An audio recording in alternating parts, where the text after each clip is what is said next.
Nakapag-asawa na pala si Isabel. Kawawa naman ang kapatid ko. Ni hindi ko naihatid sa simbahan. Ano kaya makakain dito?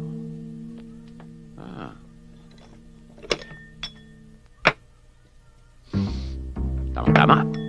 Ulam na lang.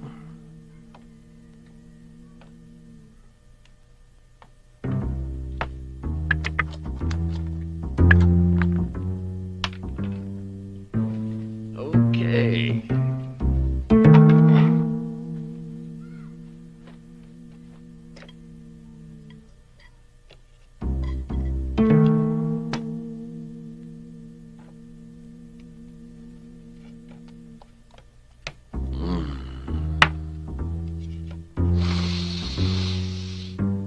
Bango!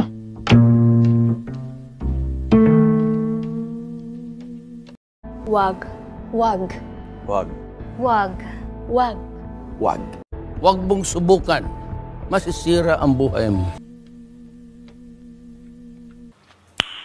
Nice.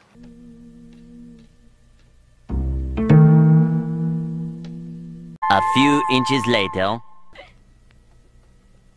Alam mo, aalis ako dahil nag-opisina ako para kumita nang sa ganun ay may panggastos tayo dito sa bahay. Ikaw naman, maiwan ka rito. Ikaw ang gagawa ng mga gawaing bahay. Masakit man painggan eh. Ikaw ang lalabas sa chimoy ko. Okay ba sa'yo yun? Okay. Pagkaalis ko, maglaba ka na. Pagkatapos mamalengke ka. Walang tubig sa baba, magigib ka.